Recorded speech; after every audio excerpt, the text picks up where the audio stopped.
So obviously, yeah, so session one, we talked about mindfulness. You know, we defined it. We brought about that the metaphor of mindfulness being sort of more of a vessel than a particular type of practice. And we explored how mindfulness, I guess, is the support, the holding and exploring life, this reminder to check in and use some of the tools and techniques that move well beyond just meditation. You know, the idea of connection and communication, taking the dog for a walk, going on a wonderful holiday like you're on at the moment, Beverly. You know, these are all elements of mindfulness where we begin to recognize, I need it. You know, I need something. You know, and mindfulness just allows us to see how we're responding to our external environment, or how our internal environment is responding to our external environment. So session two, we explored compassion and empathy in that they are the energy, the flame, the life force that's driving us to explore. So they give the vessel, as I was saying on Wednesday, the vessel direction and hope, and intrinsically linked like the beating heart in all of us.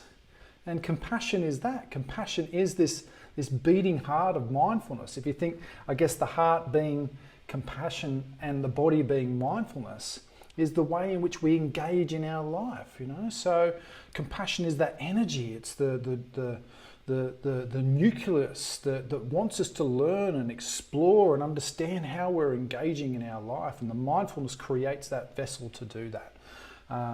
So yeah, I hope that metaphor made a bit of sense. Just sort of made that up just then. So in the last session, one today, it's a bit more businessy. It's got a bit of a businessy feel to it, I suppose is a good way of saying it. Although the application of obviously mindfulness and compassion is endless. It is absolutely endless, and it is absolutely about how we live our life.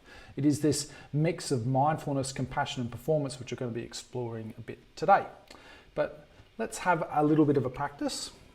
So I'm pretty sure all three of you had joined us on the Monday session. Could you give us just a little bit of a thumbs up if you were here on the Monday session? I know there's only three of us.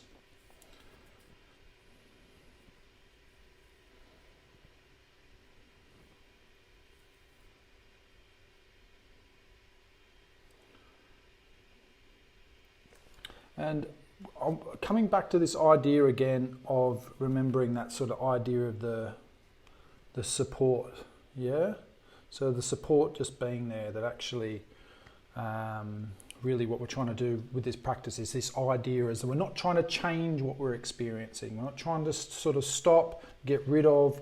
We are practicing supporting what's happening in our world with a compassionate outlook, with a more compassionate flame, with a compassionate energy. And so what I want you to do when you're ready, obviously we can do this in a meditational form. I guess the way in which I've been trained, meditation is an incredible tool to be able to explore this supportiveness. And that's all meditation really is this opportunity to familiarize ourselves with how we're engaging in our life, and then learn how to then soften, lean into, explore. Anyway, so a few moments for you, just taking a couple of breaths, maybe a couple of deep breaths, and just settling. Absolutely, it's either Friday morning or Friday evening, wherever you are. And it's either the start of a wonderful day or the closure of another one.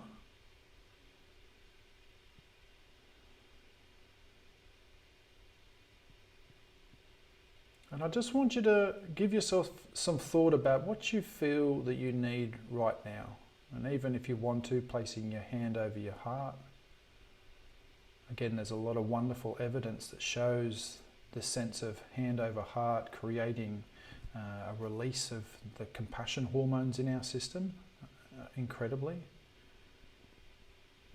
And just in your mind, I don't want you to say it aloud, just thinking about what you need. Maybe it's going to be a busy day and you're just needing a bit of strength, or maybe you're on holiday and it's fantastic, and so all you're going to do is maybe practice a little bit of compassion. We never can not get enough of that. And just like we did last week, rather than using any colours, I just want you to use what we need, breathing that into the body. So you're just, as you're breathing in, you're just going to remind yourself, I just need a little bit of strength today. I need a little bit of patience. Maybe forgiveness or joy. And I want you to change the word if you need to, or keep the word the same, whatever is best for you. But you're just going to breathe in. Breathe in what you need, strength. And every breath is a breath of strength. And I want you to imagine every time you're breathing it in, it's hitting your heart and going to all the parts of you that need it the most. You're breathing in and noticing.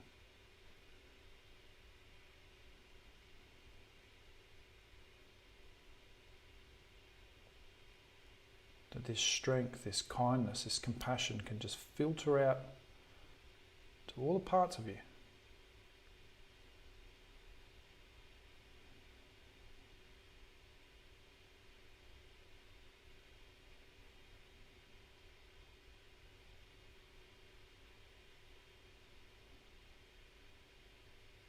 I just want you to keep breathing in this way, just resting and relaxing, hand on the heart. If you want to, you don't have to. And breathing in what you need. Filling your body. You don't need to worry about whether it's working or not.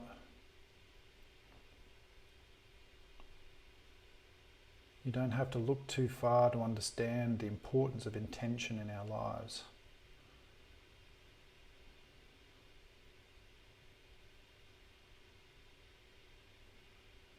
And then working the magic of compassion, where we transform the self-compassion into the selflessness of compassion. I want you to imagine someone that you know that is struggling, and you're just changing that breath from you on the in to out for them. And so you're going to breathe what they need. Now maybe you want to send it to a group of people, completely up to you. But every out breath is for them.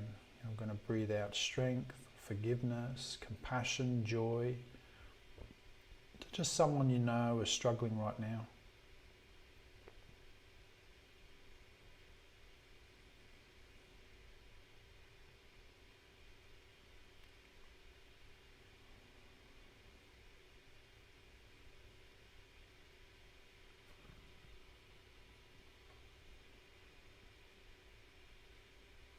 And then in your own time, you're just allowing your eyes to open, letting go of that image of that person, and just again coming back, noticing your breath, noticing what's around you, how you're feeling.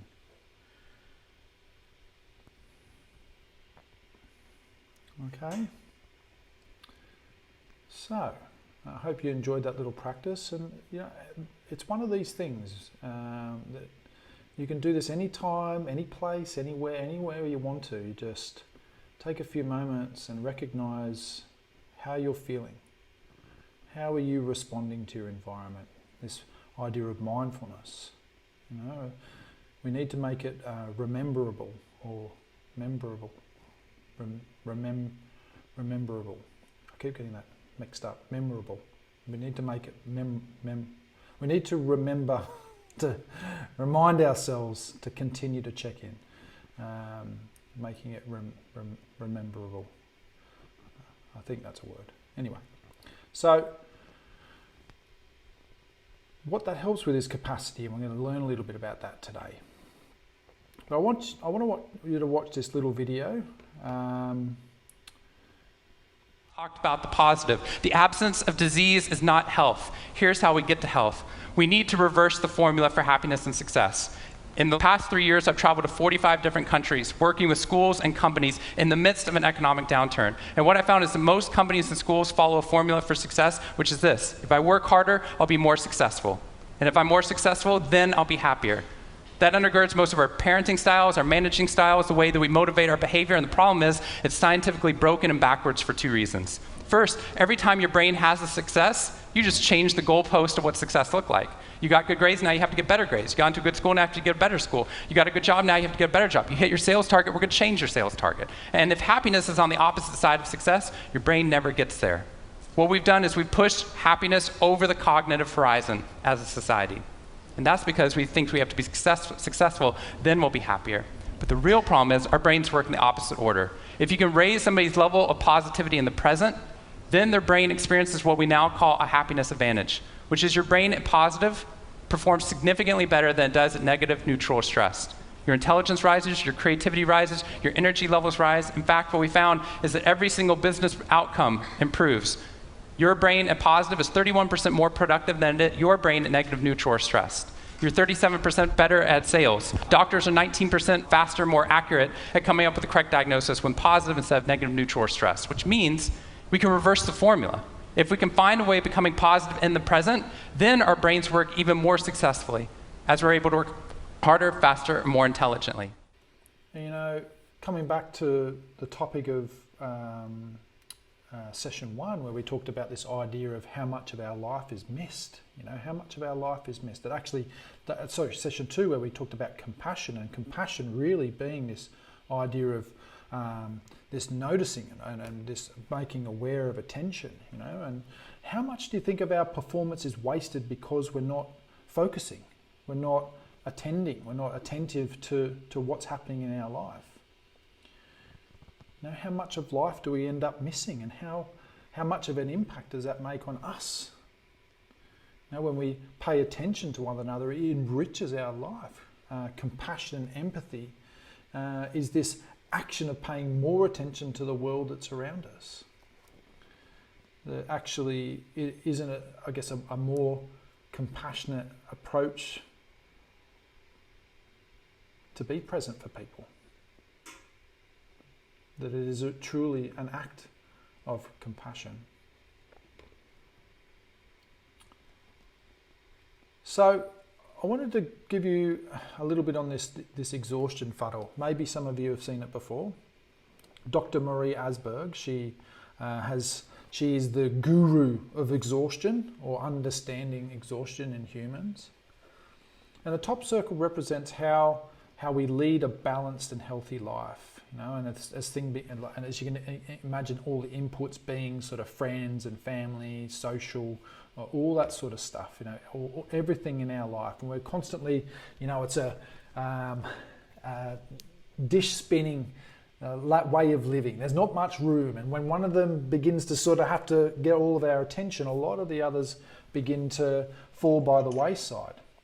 And if I was to ask you, as things do get busier in our lives, it tends to be work, I'm going to be honest with you, as you know. But as work begins to increase, what are the things that we begin to then miss out on? What happens in our life as work increases?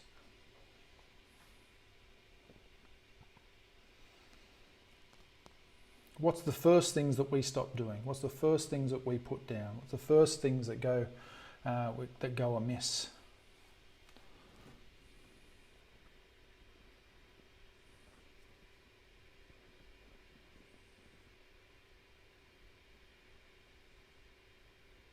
Care for ourselves, absolutely. We tend to put down all the stuff that makes a difference in our life. Often we stop seeing friends as much. Often we stop doing the activities that mitigate the stress in our lives. That we start stopping all the wonderful activities in our life that really is what nourishes us. And as the funnel represents, as these circles narrow further, notice that very often, as I was saying, that as we continue to go down the spiral, whilst we're putting all of this emphasis into our work or generally work, or often sometimes it's relationships. So as relationships are breaking down, we tend to sort of forgo all the other stuff and we get consumed by the relationship. We give up all those things that nourish us. They begin to seem more optional rather than a requirement for our own mental health.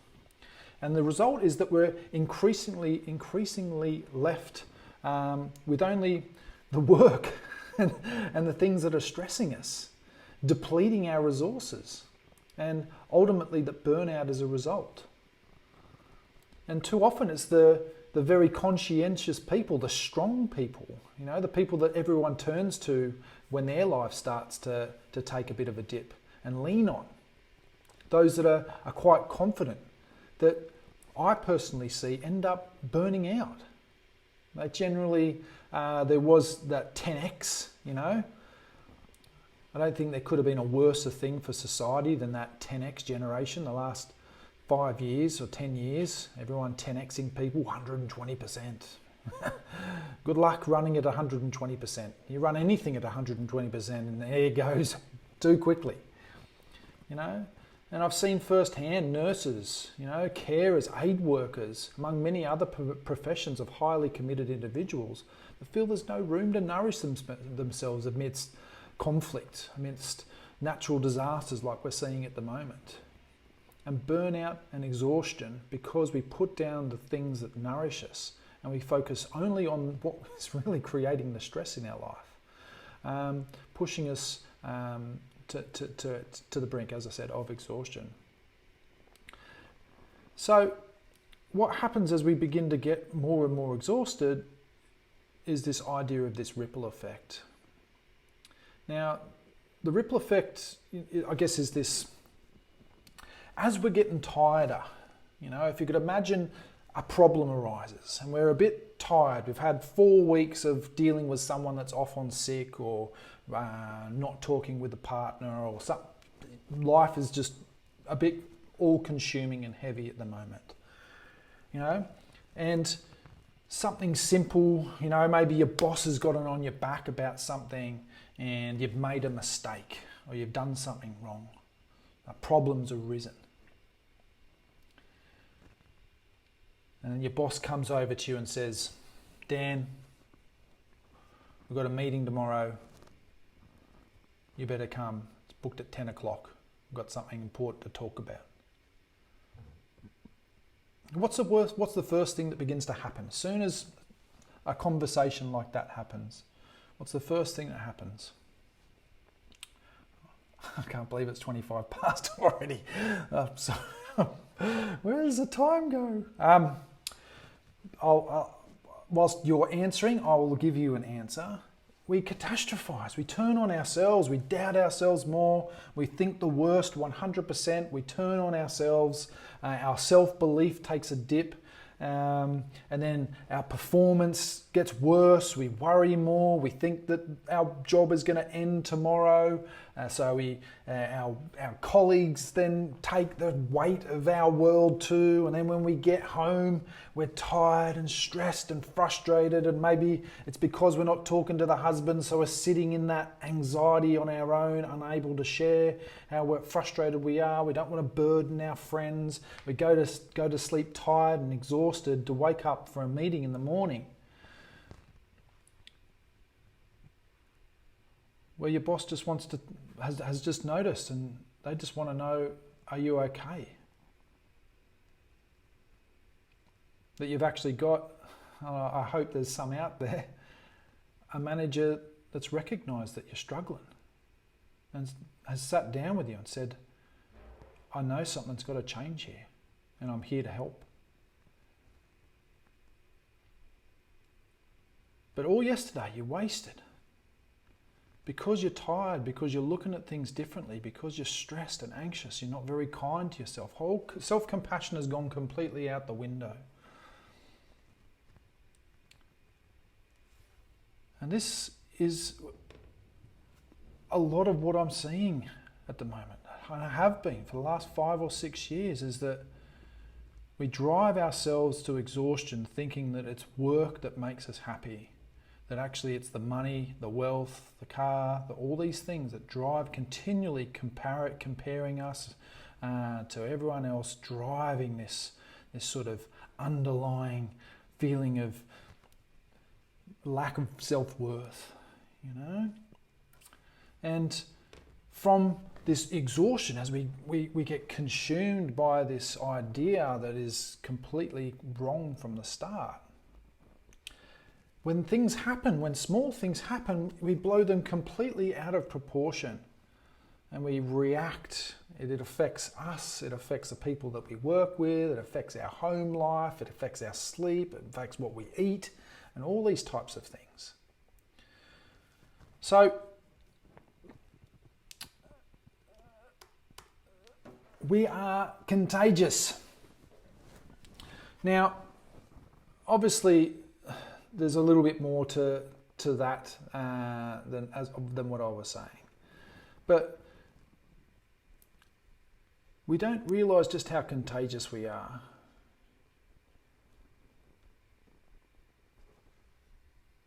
And so, I guess when we begin to recognise at the times when it has been the hardest, how much of our day has been wasted on negative self-belief? How much of our day has been wasted on self-doubt, unnecessary self-criticism and judgment? How much was invested into the things that you needed? And when you eventually came out of the rut, what was it that helped? What helped you to transform? And this comes down to this underlying energy, that the beating heart of mindfulness, that within all of us is this answer, that there is something crying out for connection and to be loved and to give love. That the compassionate flame was what couldn't take it anymore and made the change. And maybe it was that flame of compassion that pushed you to reach out for support. But importantly, we need to realise that we live on this very knife-edge lifestyle, this continual plate spinning. And as something just begins to shift, as something begins to change, as something grasps our attention, and more often than not it is work-related, that all the things that make us happy in our life, all the things that nourish us, we put to the side. They're the first things to go, like they are optional. That we need to recognise our capacity and to listen to this compassionate flame within us, particularly in a work environment.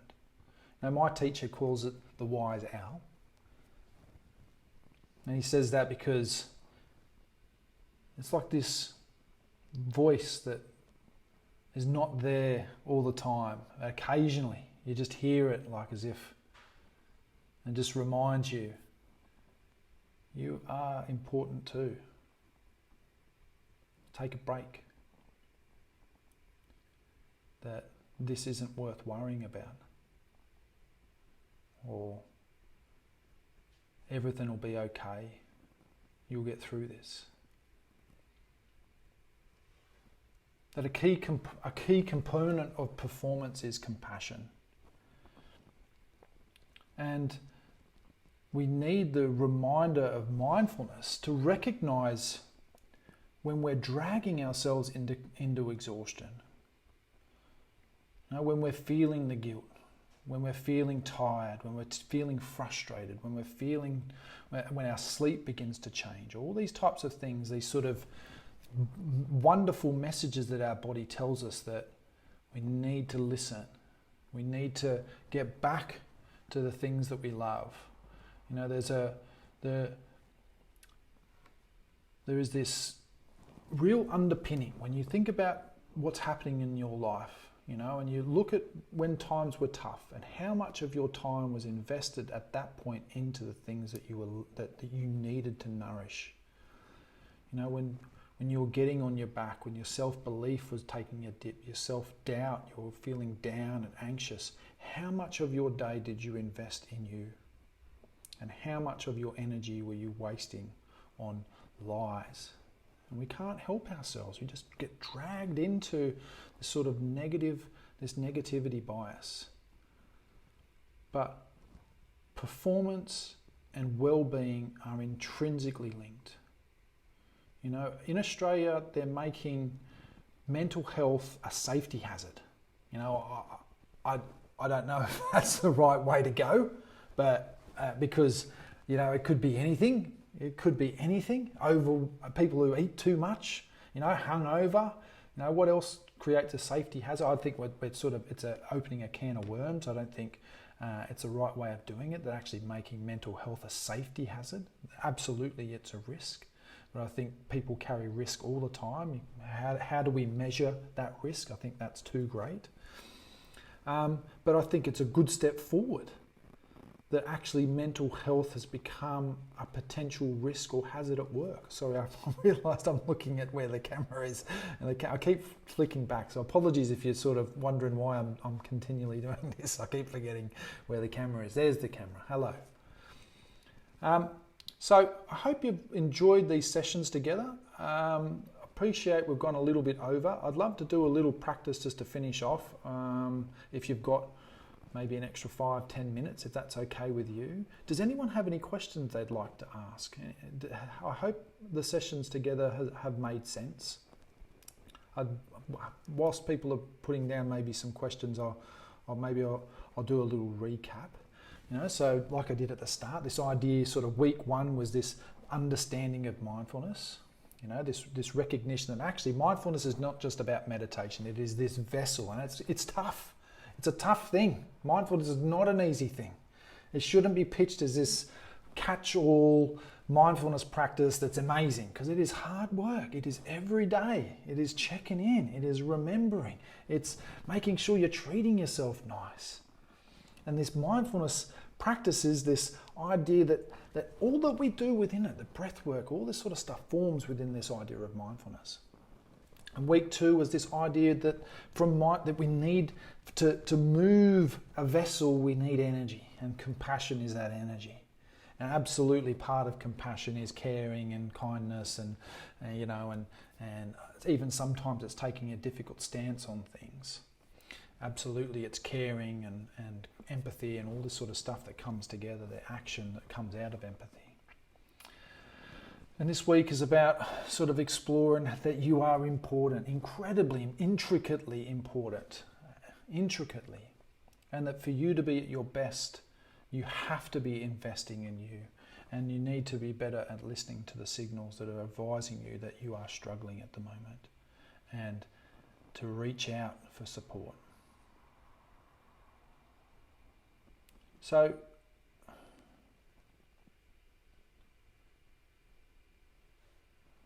awesome, Denise. And look, if you wanted to reach out to me personally, you're very welcome to. So, you're very welcome as well, by the way. And please drop me an email. In fact, I'll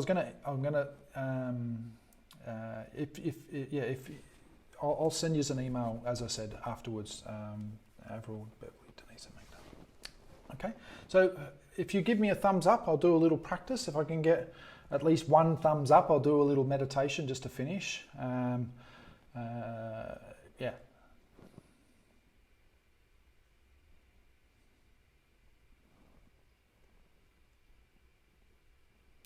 Okay, cool. You're very welcome, Magda. Thank you. Okay, well, I'm assuming that everyone is still here because they would like to do a little meditation, which is awesome. So,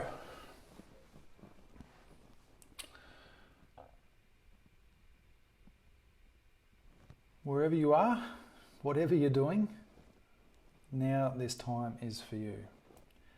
And all I want you to do is just take a couple of big deep breaths, and as you do that, just allowing your eyes to close, knowing full well you're in complete control. You can open and close your eyes as much as you want. And if at any point you're feeling uncomfortable during this practice, you're very welcome to stop, open your eyes, and maybe even engage in it a little bit differently. It's completely up to you.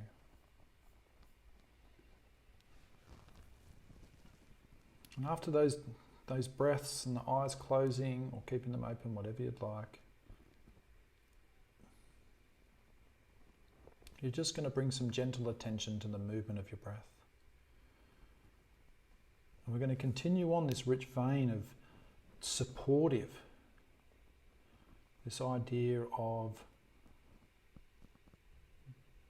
embracing the distracted, busy mind, that recognizing that calmness is a byproduct of hard work in practice.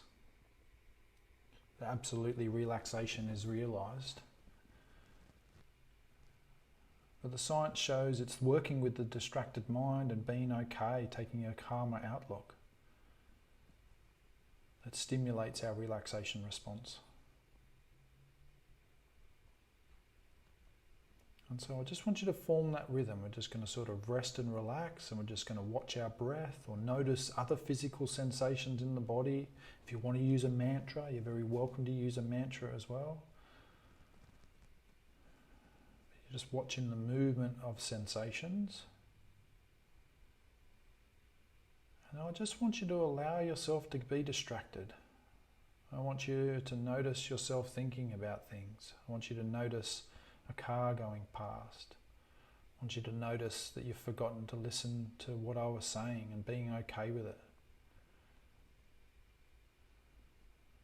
That distraction and failure is an integral part of this practice. That what you're doing is taking the path of the spiritual warrior. That is opening up, becoming vulnerable and exploring where our internal world meets our external world and breaking down that bridge.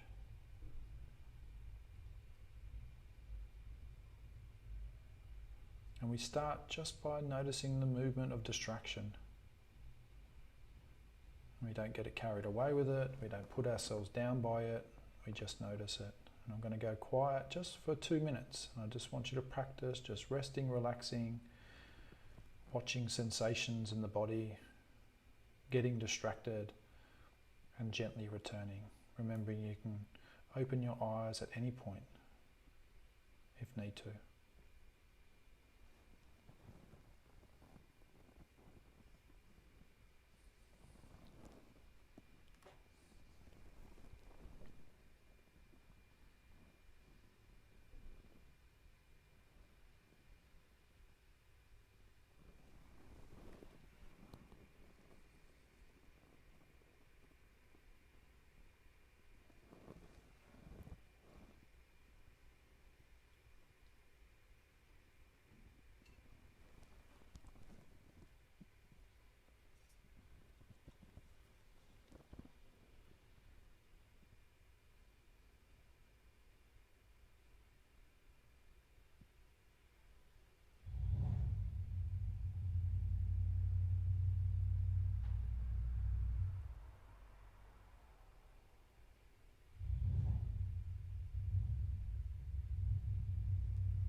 Thank you all so very much for your time. I truly hope you enjoyed it.